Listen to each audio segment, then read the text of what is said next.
Friends, welcome to this session. In this session, we are going to learn about forms of igneous rocks. So, in this session, we will start with a basic introduction to the igneous rocks and introduction of the forms. Then we will specifically learn about first about the intrusive forms and then about the extrusive forms of igneous rocks. Then we will learn about the importance of these forms of igneous rocks and also how we can recognize them in the field. And lastly, we will summarize what we have learned in this session. So, let us start. We know that igneous rocks are one of the three major rock types. The others are sedimentary rocks and metamorphic rocks.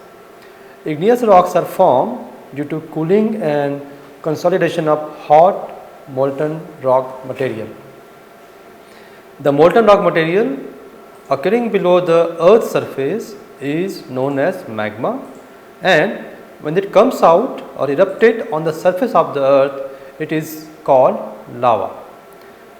The study provides valuable insights to the earth's interior, the plate tectonics and also geological history of that area. The deep seated magma in the magma chamber ascends due to buoyancy or any tectonic activity and intrudes into the country rock, which is also known as host rock, or it may come out at the surface and solidify. When the magma reaches to the earth's surface, it forms extrusive igneous rocks.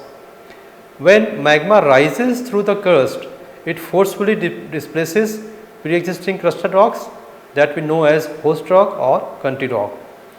Igneous body is called intrusive when magma solidifies beneath the surface of the earth.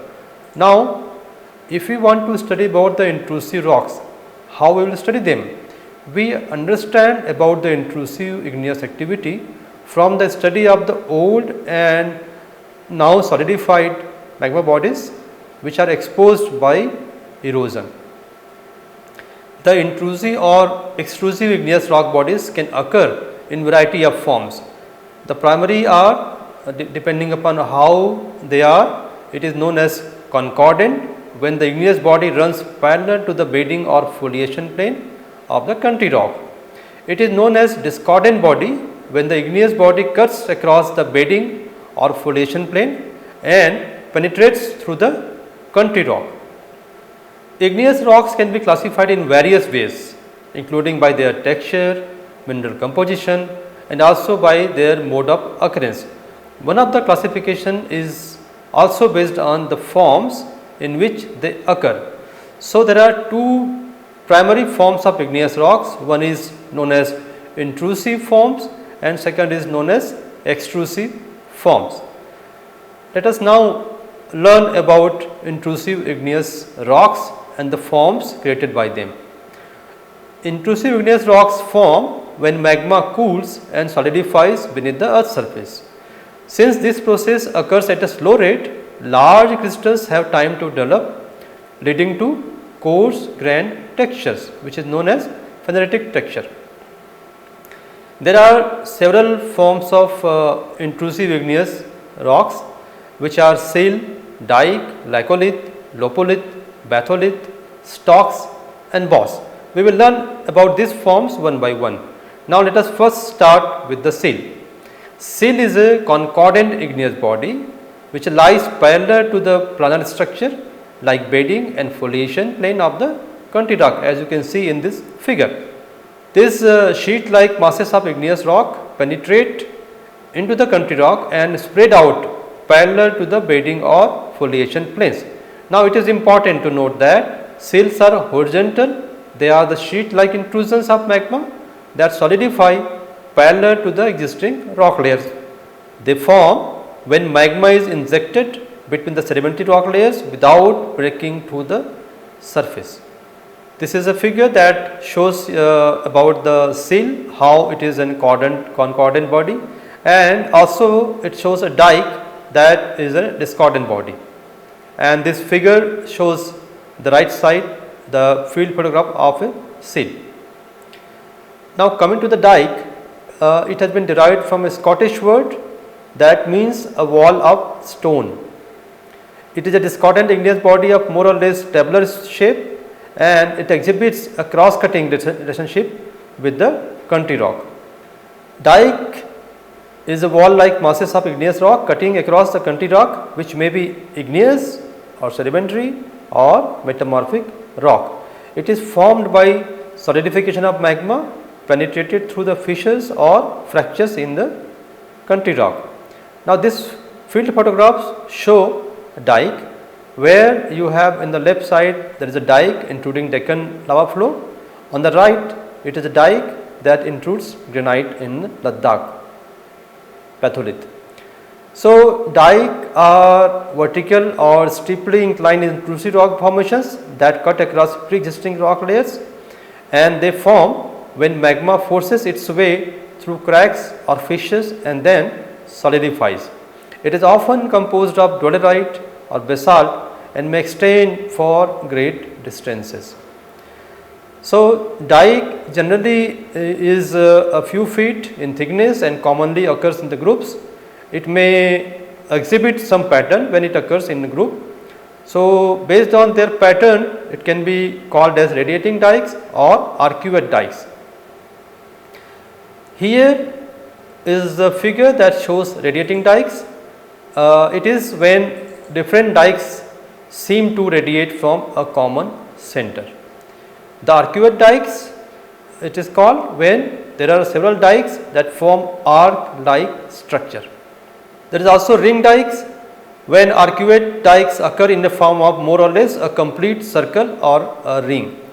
Now, there is also another intrusion form that is known as cone sheet, that refer to sheets of an igneous body which occurs in the form of inverted coaxial cones with thin layers of country rock lying in between them.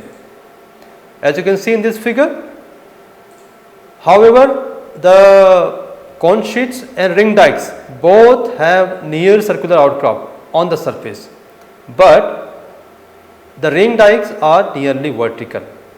The cone sheets otherwise converge toward the apex of the cone. So, that is the basic difference between the ring dikes and cone sheets, as you can see in this figure. Now, coming to the next form, that is laccolith. It is more or less concordant intrusive dome-like masses of igneous rock arcing upward and has a more or less flat floor. It is lens shaped, formed by igneous rocks pushing up the overlying rock, as you can see in this figure. It gets exposed after long continued erosion. In the typical laccolith, the diameter is only few times greater than the thickness, and it forms when magma is injected between layers of sedimentary rock or any other rock, causing the overlying rock to bulge upward, and they generally have a mushroom like shape with a flat base and a dome top. Bismuth is another form, and it is a special type of laccolith which is roughly vertical cylindrical igneous intrusion bounded by steep falls. It results into a cylindrical plug like mass.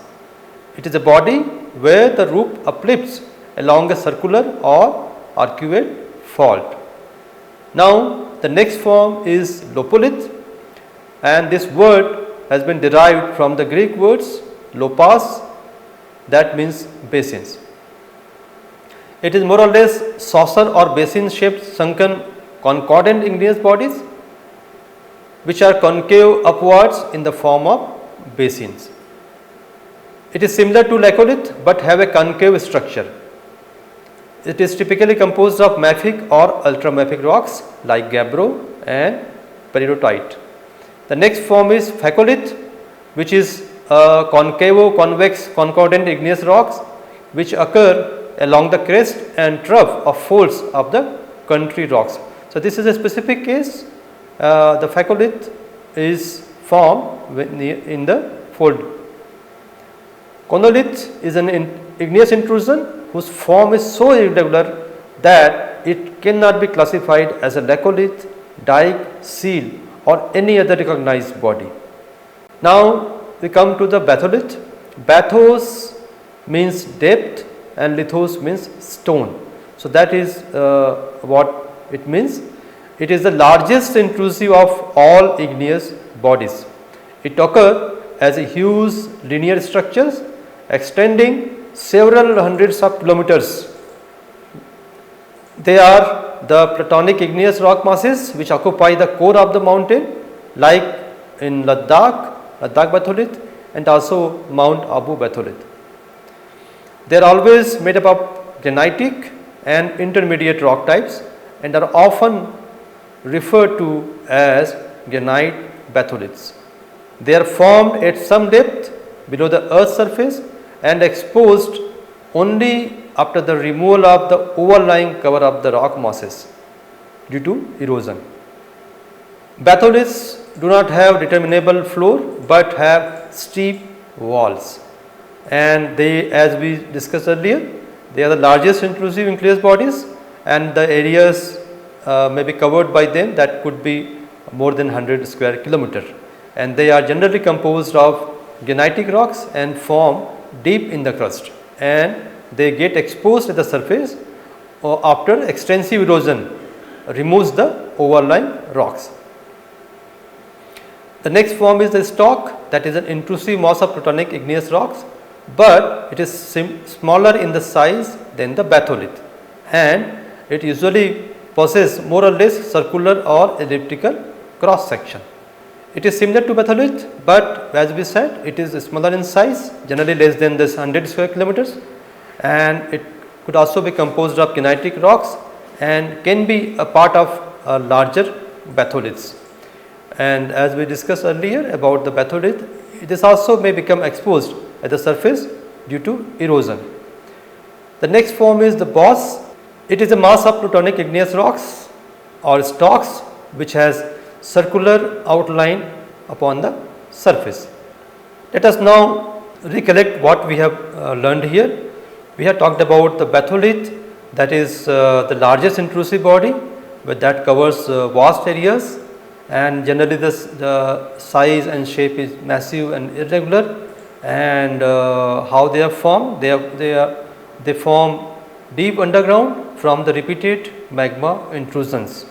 Stalk, we have learned that it is similar to the batholith, but it is smaller than a batholith, and the composition could be similar, and generally the size is less than 100 square kilometer. Again, it forms by cooling of the magma below the surface, that without reaching the size of a batholith. Laccoliths are dome shaped intrusion that bulges upward, and generally they are lens shaped or mushroom like. It is formed when the magma pushes layers, the rock layers above, forming a convex shape. Lopolith is a saucer shaped concave downward, and it is large layered, and magma spreads laterally, settling in layers. That is how the lopoliths are formed. Sill is a horizontal intrusion between rock layers, and it is generally sheet like, and it is formed when the magma flows parallel to the rock layers and solidifies. Dike are the vertical or steeply inclined intrusion cutting across layers, and it is formed when magma forces its way through cracks in the rocks and solidifies. Phacolith is a lens shaped found in folded regions along the synclines or anticlines. It is a concordant body, and it forms in the folded mountain belts along the crests and troughs. So now let us come to the extrusive igneous forms. They form when the lava erupts onto the earth's surface and cools rapidly, and because of this rapid cooling, these rocks typically have fine grained textures or may even be glassy. Unlike intrusive rocks, the extrusive rocks have fine grained or the glassy textures because of the rapid cooling, which prevents formation of large crystals, and basaltic lava flows easily, forming extensive plateaus, whereas the andesitic and the rhyolitic lava is more viscous, that may form dome shaped structures. So there are various extrusive igneous forms like lava flows, lava plateaus, volcanic cones, calderas, pyroclastic deposits, fissure eruptions, etc. Let us now learn about them one by one. Coming to the first one, that is lava flows. It occurs when molten lava spreads over the earth's surface and cools and solidifies. Lava erupts from volcanoes or fissures and spreads based on its viscosity. So, they can be classified based on their texture, and this kind of igneous forms are common in volcanic regions like in Hawaii. The second form is lava plateaus, which is formed by extensive lava flows covering large areas over time, and they result from repeated fissure eruptions that leads to accumulation of basaltic layers, like for example the Deccan traps. Volcanic neck is a pipe-like elevated discordant igneous monolith mass in which lava consolidated. The volcanic landforms on land comprises of various things like cinder cones, which are easily eroded as they are composed of unconsolidated volcanic materials. So, the volcanoes on land are continually being eroded and lowered by the process of weathering. Even after the most of the cones have been eroded away and the rock occupying a volcanic pipe being composed more often of a resistant material that may remain standing above the surrounding terrain. And the best known volcanic pipes are the diamond bearing structures of the South Africa. The rocks filling these pipes must have been originated at a depth of at least 150 kilometers, where pressure is so high that it could generate diamonds and other high pressure minerals. Now, the volcanic cones are formed by the accumulation of lava, ash and volcanic debris around a volcanic vent, and they could be of different shapes and sizes. Let us learn about them. So, one of the volcanic cone type could be shield volcanoes, which is large broad volcanoes with gentle slopes formed by low viscosity basaltic lava. Then there are second type, that is stratovolcanoes or composite volcanoes.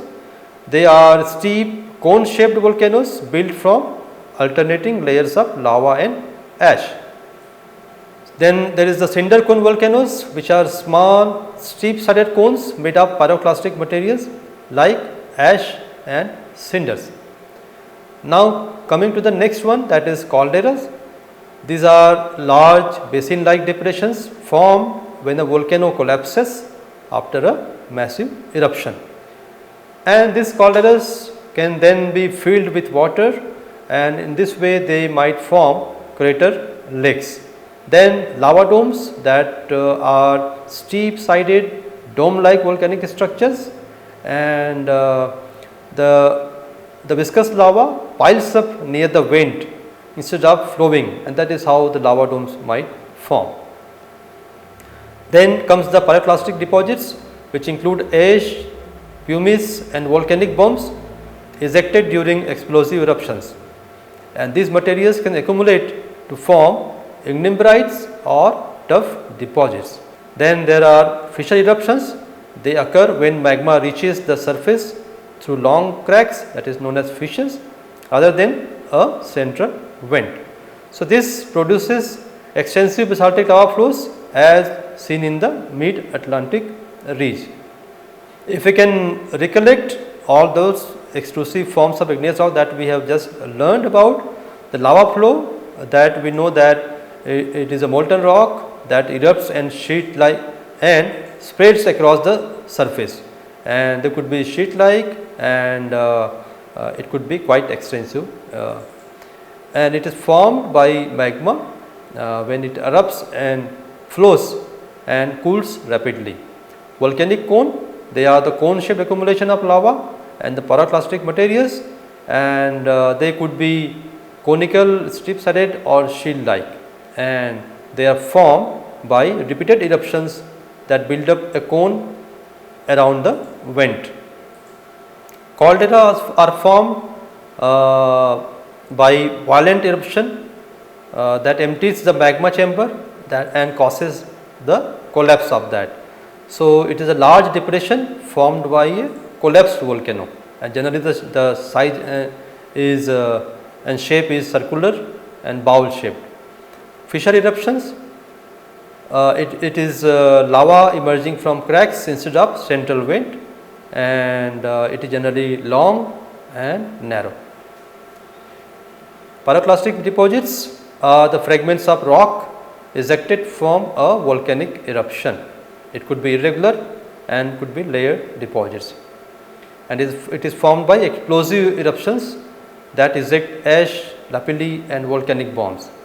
Lava domes are the steep sided dome like volcanic structures, and typically it has dome shape, and it is formed when the viscous lava piles up near the vent instead of flowing downward. Now, we have learnt about the forms of igneous rocks, both the forms that are intrusive and extrusive. Now, why do we study them? It is important to study these forms of igneous rocks, because understanding these forms helps geologists interpret the past geological events, predict volcanic activity and also locate valuable mineral deposits that might form near to them. Intrusive rocks reveal deep earth processes, while the extrusive rocks shape the surface through volcanic activity. And by studying their different forms, we gain insight into the dynamic nature of our planet, and this helps us in understanding the volcanic activity and also the Earth's history. And at times they might provide evidence of past mass extinctions like the Deccan traps that is generally linked to the extinction of dinosaurs. So, by studying these different forms of igneous rocks, we gain insight into the dynamic nature of our planet. Now, how do we recognize those intrusive and extrusive rocks in the field? We can identify them by several ways, primarily by their texture, and the minerals are generally large enough to be seen with the naked eye in the case of intrusive rocks, and generally no layering or bedding is seen in this as in the sedimentary rocks, unlike the sedimentary rocks. The hardness of these rocks are generally very high, and they are generally resistant to the weathering.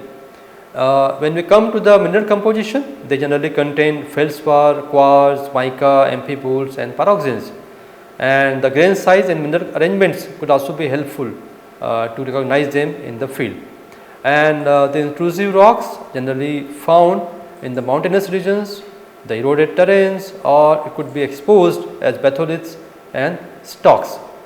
Now, coming to the extrusive rocks, how we can identify them in the field? We can generally find them in the areas which are associated with volcanic activity, and these rocks generally are fine grained or may have glassy textures.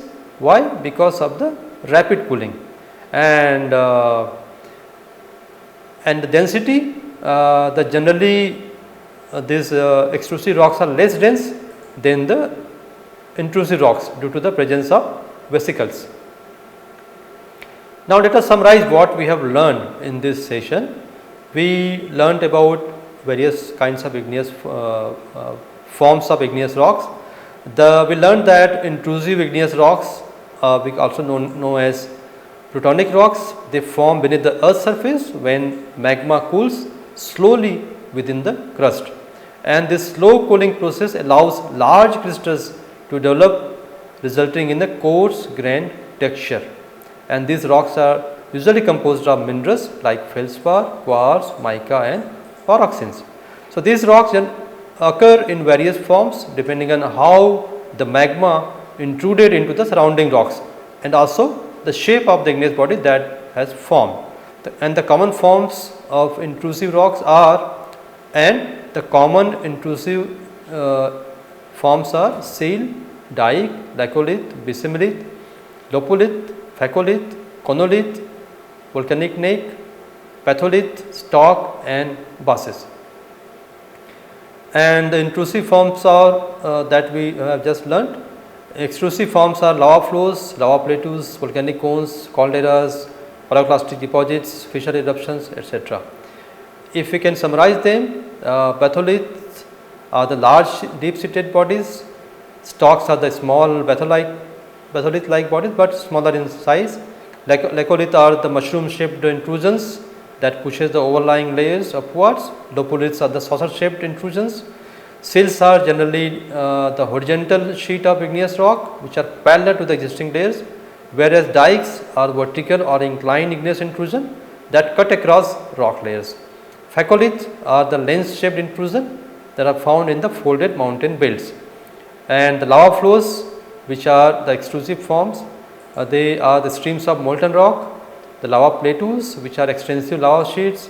Volcanic cones are the shield, different types, shield, stratovolcano, cinder cones.